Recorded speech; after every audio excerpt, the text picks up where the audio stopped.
Okay, Right. awesome. Thank you. So welcome everyone to Fashion Industry for Sustainability's first nominations presentation meeting. We're kicking off Q1 of 2003, and we are right now going to be presenting some of the nonprofit organizations in the sustainable fashion space that the group will be able to vote on over the next week in order to allocate all of our donations from Q4 and actually Q3 of last year as well. I think we have about $1,325 that we're going to be allocating to one of these organizations. And so I'm really looking forward to hearing the presentations, learning more about some of the initiatives that we can be a part of. And I think maybe if anyone else wants to add something, maybe Anne, you could kick us off with one of the organizations that you'll be sharing with the rest of the group. Absolutely. So I nominated two groups. One of them I am on the local chapter board of the main organization for, and the other is just one local group that I found very interesting. I'll start with the local group. So they're called Trash the Runway. I found this group very interesting. They do yearly runway shows for middle school and high school students to participate in. But I find the Trash the Runway show very interesting because the materials that the students are allowed to use in producing the looks they put on the runway is what makes them part of something that we can find sustainable in that sense, because it teaches the students a lot about sustainability and about using different items in what they come up with, and how to recycle things especially. So the students aren't allowed to use any fabric at all in what they come up with, but they're also not allowed to use anything that can be recycled. And I find that extremely fascinating. So if it can actually be successfully recycled, they're not allowed to use it, which requires quite a lot of thought. And I can see, Joseph, you're already thinking quite hard about that one. If you can actually recycle an item, you can't use it to make garments for this particular show. So they actually have to go out of their way to find non-recyclable items in order to make the garments that they put on the runway, which I think is quite innovative for these students, because they have to think quite hard about what they're making the garments out of. And I think as far as a sustainable thought process, getting them to think about, how do we reuse things that aren't recyclable is quite fascinating, because it's changing that thought process and it's making them really think about what do we and don't we do with items that would otherwise go into a landfill. Very So that's cool. one of the two that I nominated, and why. Very cool. So do you have any idea where the funds would be utilized if we gave them to this organization? So it helps them, find and put on the shows. Okay. And the students are literally going out there and finding, the produce, the items that they're finding, they're literally scavenging for, but producing a show and finding the space that they're using and the buildings, because they still have to rent space for the show, and producing an event costs money. Very So cool. that's what they fundraise for. Awesome. Awesome. It's like solutions for things that don't have solutions, which is exactly right. And the purpose of innovation. So that's awesome. I found that extremely fascinating when I read through the list of what they are and aren't allowed to use, or more in depth what they can't use. And I looked at it and I thought, what on earth is left? Right. But they somehow keep creating amazing art out of it. And yet there's a huge load of pictures of amazing art of what these kids come up with. It's like, that's impressive. I love it. Did anyone have any questions they wanted to ask Anne before we move on? Okay, awesome, man. Thank you. Maybe Jennifer, did you want to go next and introduce us to your organization nomination? Sure. I have notes because I didn't want to mess anything up. So let me pull this up really quick. So the nonprofit that I nominated is called Remake. It's a global advocacy organization that's fighting for fair pay and climate justice in the industry. It was founded by Aisha Barenblatt. She's a Pakistani American. She spent 20 years in this industry, kind of fighting for justice on both ends for climate and social, because as you know, they're linked together. You can't really have one without the other. I got involved with them sometime last year as an ambassador. So I do some work with them as one of my, just side nonprofit support. So I just, in full transparency, I do kind of help them out with some of their stuff. But the two main areas that they are working in is education and advocacy. They work to educate citizens, press, legislatures, and brands by having published articles, researching reports, hosting events, doing peer-to-peer engagement. And then they also work on the education side to train kind of that next generation of climate and gender justice advocates through their Global Ambassador Program.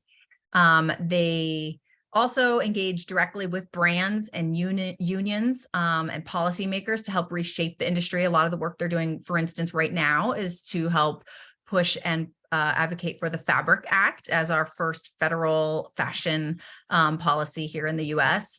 And they were also heavily involved in California on SB 62 and passing the Garment Worker Act there to help protect the workers and ensure fair pay and get rid of the piecemeal, the per piece pay rate.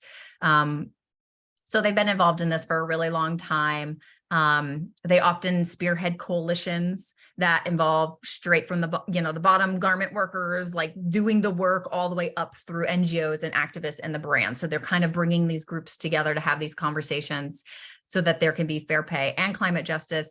Two of the big things that they do that you all might have seen is an accountability report and a brand directory tool. These are two annual things that they produce that involves extensive research and work directly with brands to evaluate them on their sustainability tools and what their transparency is throughout their supply chain.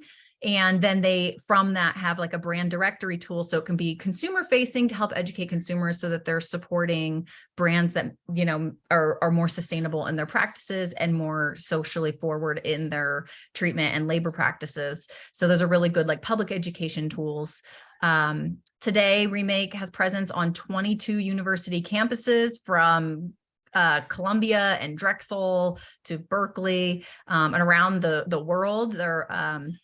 Their slogan is "Wear Your Values," to kind of give an invitation to people to train up and be that next generation of fashion activists, to say that your clothes say a lot about your values. They go directly in classrooms. They host free educational workshops and activations to help kind of build this network of change makers. And right now they have about 1,500 ambassadors in 75 countries that are serving as really this on the ground advocates for climate and gender social justice in the industry. I wanted to share just a couple like recent things, wins, campaigns that they've supported that you may recognize, but just to give you an idea of the work that they're doing. They had their viral Pay Up campaign. If you saw the hashtag Pay Up, and this unlocked $22 billion from 25 brands to go back into workers. This was really fueled by that community of ambassadors that I told you about, where they were writing letters and doing, tweet storms and signing and circulating petitions to help win what really has become the most successful labor rights campaign in fashion in modern history. A lot of these brands backed out, especially during COVID, and they canceled orders, but then they weren't paying the factories, which meant the workers weren't getting paid. And so this campaign really helped get that money back to the folks that were doing the work. As I already mentioned, they helped do a lot of the canvassing and getting the Garment Worker Protection Act passed in California. And now they're really rallying behind the Federal Fabric Act, which can help protect 100,000 American garment workers. And also it's yes, it's about that, but it's also about revitalizing the US garment industry, about reshoring that work, bringing it back to like made in the US and making it kind of what it used to be in its heyday. I think I'm going to say the number wrong, but it's only what, like 3% of garments are made in the US now. And so this act really helps encourage bringing reshoring and bringing back that domestic manufacturing, so we can kind of, put people to work and have better transparency in our supply chain. If it's here, we have, we can't have the excuses of it being a third party and we can't see. We can have a little bit more oversight in that.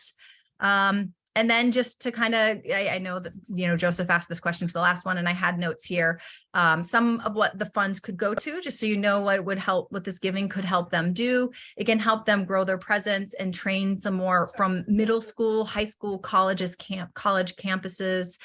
It will help them to really grow this ambassador community and that pipeline of change makers. And then it helps them to really build that support to have those wins in those campaigns that help lift up those vulnerable communities, women working on those garment floors, children, and also helping the climate crisis so they can continue to produce this research so that we can be a more informed consumer base and provide that information out. And I think that's all my notes. Thank you so much for giving me time to tell you a little bit about Remake. If you have questions, I'm happy to try to best to answer them, but they're a really great organization and happy to share it with you today. That was awesome. You did an amazing job. Thank you. My first question is, it sounds like they do a lot of amazing things, a lot of incredible things in like the human rights space with regards to sustainability. I was having a hard time narrowing in on which of those would be most appropriate for our participation. So I don't know if maybe you could provide some extra clarity in that space. Yeah, I think the biggest thing with the sustainability side of it is their transparency reporting that they do. Okay. I mean, they are doing very in-depth evaluations directly with these brands to hold them accountable, to be transparent about their supply chain and how they are, reducing textile waste and, procuring raw materials in fair and safe ways and protecting the environment, so we're not like overly extractive, and providing educational tools to those brands as well, so to help them see where they can do better things and make their factories more sustainable and run better. That's definitely an area, and they want to do more specific to like climate change and environmental work.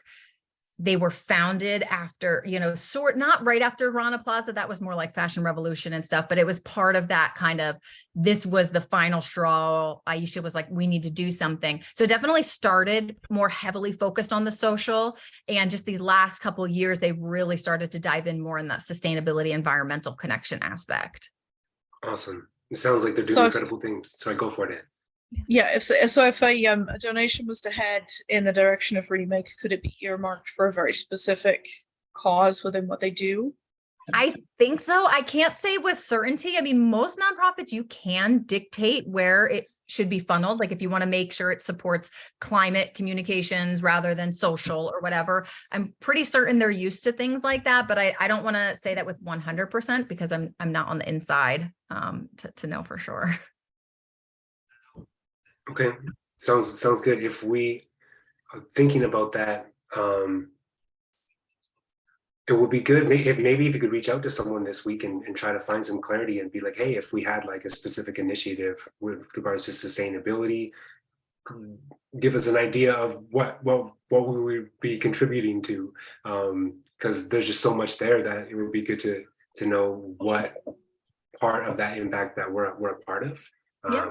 So I don't know if that's possible, but maybe a solution to just give us a clearer idea of how we could best partner with them. Yeah, absolutely. And I can reach out to them and then post, when you post the recording from this so that other members can see, I can always post a response so that it provides a little bit more info. No problem. That's perfect.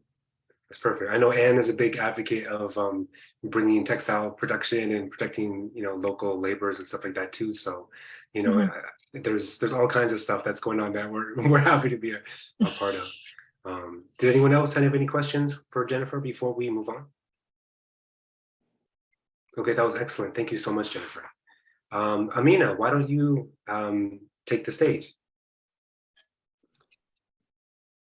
Okay, hi everyone. I want to go ahead and start off with so this might be a little confusing, but the organization I'm going to talk about is Surratt Chicago. So they're a nonprofit. However, they support a cooperative called Blue 10 Chicago. So Blue 10 Chicago is a sewing cooperative run by refugee and immigrant women. It was founded by Hoda, I hope I'm saying her name right, Kateby.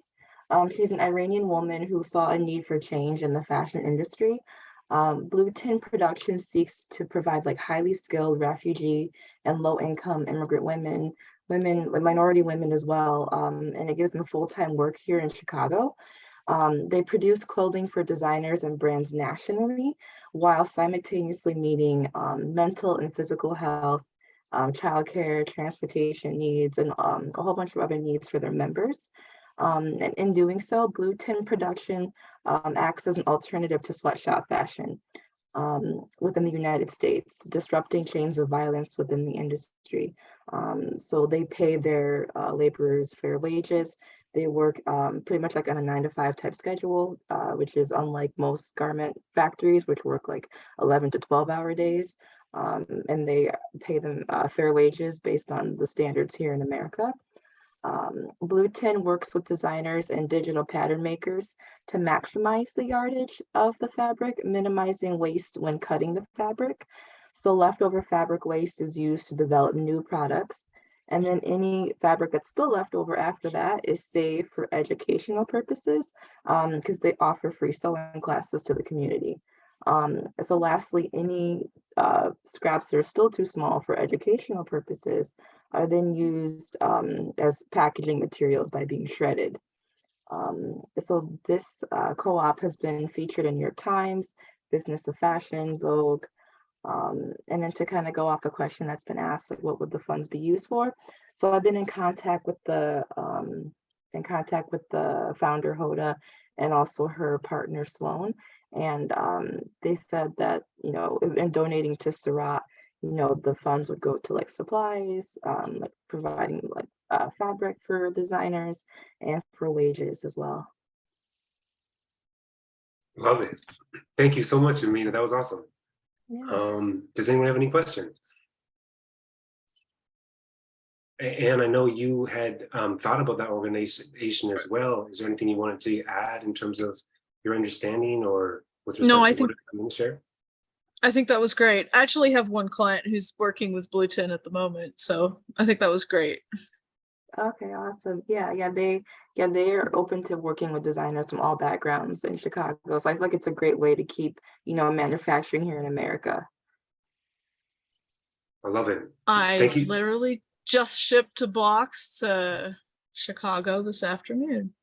Oh, okay, nice. Wait, where are you based out of? Denver, Colorado. Denver. Okay, nice.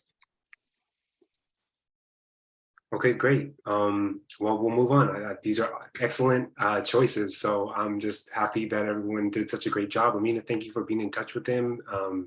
And I guess I'll go next, and then Anne, you can wrap us up after. So the organization that I'll be talking about is called the Apparel Impact Institute, and their focus is on wet mills, processing mills. So when you think about like the sustainable fashion industry, like a lot of the waste happens at these wet mills where there's a lot of treatment of fabrics, a lot of dyes and chemicals, and printing, a lot of water waste, and a lot of like dirty water. So their focus is specifically on how can we help wet mills be more sustainable on multiple levels. And that includes the reduction of energy through solar panels, and the analysis of their entire kind of operations. So identifying low-hanging fruit for how they can reduce waste and use better chemicals, and that's kind of their focus. So they work with about 30 mills right now, from India to China, Taiwan, and Vietnam. they're trying to expand to about 50 or 60 mills by next year, in Japan and Pakistan and the other cities as well, or other countries as well. And I spoke with the man, I think he was one of their finance guys, and he was saying a lot of their funds go into a general pool where they help all of the initiatives that they're doing. But as Ann said, it was a great word. If we wanted to earmark our funds, we could earmark it for a specific aspect of that, whether it was them helping factories install solar, whether it's helping them do, analysis of the chemicals that are going into the plant and how they can use, better chemicals, whether it's analysis of the water treatment systems and how we can help them save water, save money, and reduce dirty water. It would be our choice. So they do lots of things all within the wet mill space, and I thought it would be a great way for us to, kind of get to the root of non-sustainable practices and try to have an impact there. So if does anyone have any questions? Okay, awesome. I've been putting Looking at the website, that's a lot of reading. Right. They do a lot of things. That's a lot of things. But again, like making a big difference in the world. So I've been adding the websites in the chat for anyone who's interested to each of the options. And I guess, Anne, why don't you take us to our fifth and final option of this quarter? Actually, I do have one question on here. Like, if you were to earmark funds for this particular nonprofit, where would you send them? The first one I would probably do is their solar panel program, or you were going to answer. Okay. Yeah, if you were to nominate funds for them to use in one specific place, like where would you send it? I would send it right now to their solar panel program, because what they're doing is they're kind of what they call is like leadership programs, where they go and they group together all kinds of factories who wouldn't have the funds to make these changes on their own.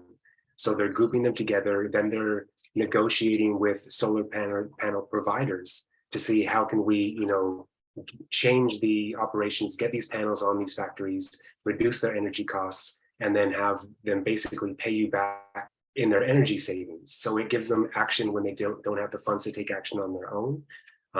So I think that's a really effective use of the money at this point. It's really current in their program. So that would be my first choice. Okay. All right. So the last one is the Association of Sewing Design Professionals Charitable Foundation. Now, this group do various different things. I'm going to read the mission statement from their website. So it says the mission is to support students pursuing education in sewing design, educators teaching the next generation of sewing design professionals, and small manufacturers and other sewing design entrepreneurs. Now, the foundation often donate funds to various different causes. I think the last major donation they gave was to a prison program in Pennsylvania that are teaching the prisoners a manufacturing career. So the prison actually has like a small factory that they run through and teach the inmates a trade. So I'm not sure what garments they're actually making in that particular prison program, but all of the inmates are learning a trade and they're learning to use the sewing machines, and they're effectively, when they're coming out of their time, they're coming out with a trade that they know how to do and skills that they've learned. And so I think that was the last donation they made. One thing we've been talking about with the foundation is adding an aspect to it, and this is something we could earmark funds for, is adding and building our own grant fund with the foundation for the apprenticeship program we have through the Association of Sewing Design Professionals. So we have one apprenticeship so far, and we're working on building others.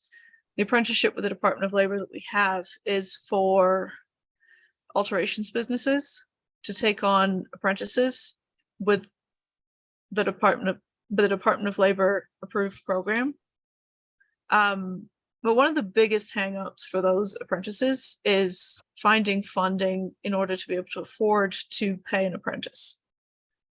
And there's not that many grant programs out there. So one idea we've had is like, what if we use the foundation to raise our own grant money? So that's one thing. And that this is something we could do is we could say, okay, we want to send a donation to the foundation and earmark it as we want this to go for, say, apprenticeship grant money. Mhm. So we could send that in, and this is purely for training the next generation. I mean, one thing, and I think all of us can say this, if you take garments into an alterations business, we can, most of us say that alterations businesses, more often than not, those who work in those businesses aren't second or third generation American. They come in from overseas to work in those businesses here. We need to start training people in this country to work in those businesses. So this is why we've built these programs, to say, okay, let's start building trade apprenticeships so that we can train this generation. And maybe after they've done the 2-year program, spent a couple of years working for those businesses, they can move on and start their own business. Because we need to bring these trades back. And they'll have a certificate from the Department of Labor that says, I am a trained alterations technician. I know this trade.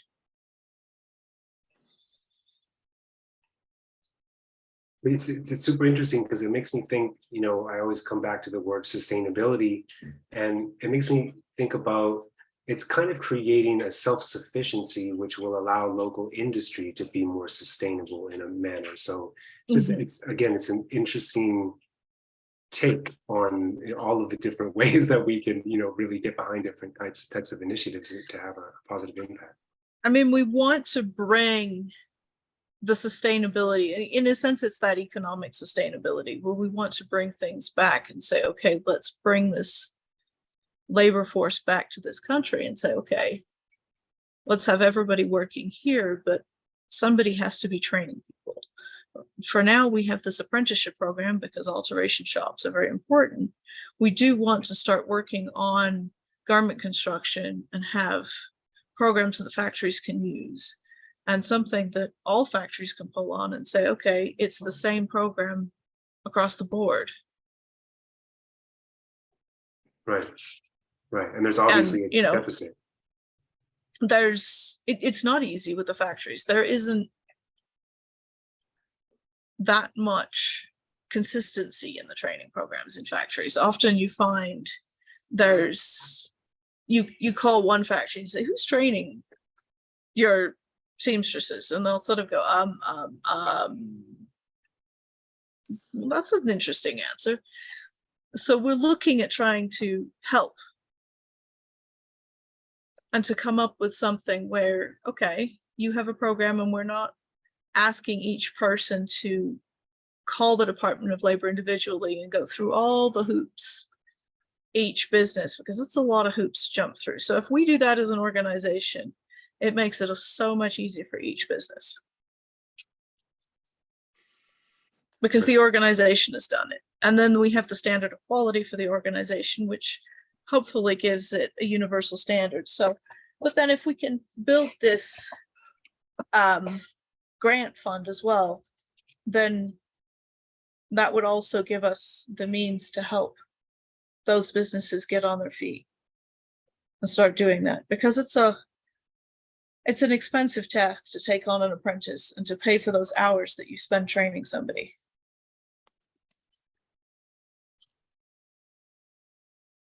Okay, So great. that's our goal, is trying to train the next generation Locally. right here. What can we do? Right. And I'm And sure, help- Rose, you'll agree with me. There's not enough sewing training, especially at the college level. Your mic's off. Rose, you're on mute.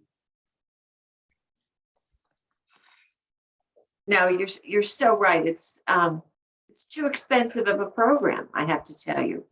You know, even in the design area, you know, my program is the business of fashion. Mhm. And, you know, to put in just what you're saying, it's not cost effective. It's got to be supported somewhere else, by initiatives such as what you're talking about here. That's right. That's I what was- we want to try and do, is try and help these Right. seamstresses get back to work.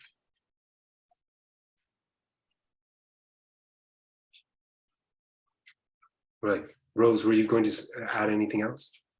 No, I was pleasantly surprised. I went to one small business event, because I also teach entrepreneurship, and I met a woman, and believe it or not, she's got a contracting business in Hartford, Connecticut. So when students want to do prototypes or have a small scale of, you know, putting their garments into production, she can handle it. And I didn't know it existed in Connecticut. So I'm pleasantly surprised. However, and what you're saying, somebody's got to do the somebody's got to do the sewing. So I just recently met her, so I have not visited her yet. But I'm very, very curious. I had one student, I put them out on internships, and she actually worked in West Hartford, and it was a sewing business where it would teach kids how to sew. And I thought, isn't that neat, you know, as an activity rather than just, you know, some of the others. And so it is a lost skill. And then we also have, you know, it's little pockets when you're talking about these skills. We have something in New Haven called Make Haven. And it's a makerspace. And it's 10,000 square feet, so it's huge. And one of those sections is textiles. And they learn from mentors, people who are volunteering to teach, you know, how to use the machines and so on. So, you know, I'm really interested in this group. Thank you. We're super happy to have you too. Thank you for joining us, Rose. We really appreciate it. And maybe next quarter you could be making a nomination as well. I will definitely look into it. I didn't know. This is my first time. So I didn't know the process, and I'm just listening. Right. It's We're happy. awesome. Good. So go for it. Happy to have you. Thanks. So I guess does anyone else have any questions or wanting to make any comments before we wrap things up? I don't know how to Great. raise. Okay, great. Well, I thought everyone, Go ahead, Kathy. sorry. Hello. I'm not very good with trying to figure out this how you can see me. So I'll just tell you I look fabulous. But anyway, this is fascinating. I'm in Austin, Texas, and I've been getting the emails for a while, and I've been trying to figure out, I mean, sustainability was yeah, that sounds good, but then I couldn't really figure out what y'all did or who y'all were. So I was kind of sneaking to listen to who's doing what, and it's just fascinating to me. So I grew up knowing how to sew, and my grandmother was a weaver. And then in the 60s and the 70s, I ran cottage industry projects in Oaxaca, Mexico, back when embroidered wedding shirts and, you know, Mexican embroidered blouses were the thing. And then I went on to doing a lot of other things. And now I'm wanting to do upscale, upcycled things with, for various reasons, I have a huge collection of textiles. I'm sort of inspired by Eileen Fisher, if y'all are familiar with how she will have you send her stuff back, and then she'll, you know, cut up her cashmere sweaters and make weird things that are art pieces that cost a lot. But I kind of like, I don't know anybody else that even thinks about anything like this. And so I'm kind of floating around trying to figure out what to do. And so I don't really have anything to say except I wanted to give you a little bit of my background, and I'm fascinated. And anybody who has brilliant ideas or help for me, please contact me. And thank you, because this is so important for so many reasons. I was very proud that I was able to work in Oaxaca with people who had, most of them had treadle sewing machines, and they could stay in their little cabin even without electricity, you know, and sew these things. I mean, on the other hand, in inspecting it, I might pick up a blouse and it had little chicken poop on it because you know, the chickens were running around their house too. But I felt really proud that they could stay at home and nurse their children and, you know, have their chickens and not have to go to the big city. And so I'm interested in people, as well as they really knew what to do, but most of them knew what had been done for generations, and to try and get them to do something new or innovative was amusing, to say in the least. Anyway, that's all. Thank y'all. Thank you for that. Thank you, Yeah, Kathy. I'd like to add, if anyone wants to leave their email, phone number, anything in the chat, and if anyone wants to contact anybody, just, you know, feel free to use the chat to leave notes. And Kathy, I actually put our group Grapevine platform page in the chat if you know how to find that. good. And if you click on that, there's all the information there and all the different types of actions you can take with regards to the group. And I'm also going to give you an email you can reach out to if you have any further questions beyond that. You can chat as well. Thank you so much. Yeah, and I took a picture of these things.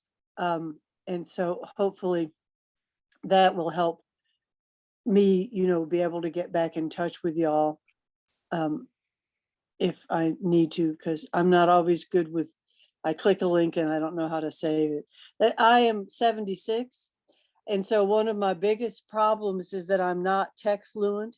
It's not that I'm stupid, but it's like a whole new, almost 3D way of looking at the world that I get.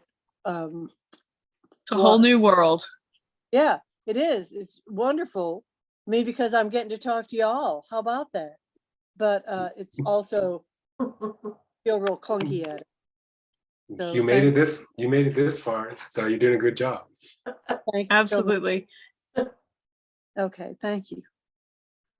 Okay, well, great job, everyone. I'm super pumped. What I think is going to happen next is I will create an official voting poll on the Grapevine platform with all 5 of the options we presented here today. I think it's fair to give the group 1 week to vote. So does that sound good to you guys? So Absolutely. Yeah. And we can post the link for this video with the vote. So if anybody hasn't had a chance to attend, they can watch this. Yes, I'll post this to our YouTube channel, and then I'll put the link in the chat so it's accessible for everyone.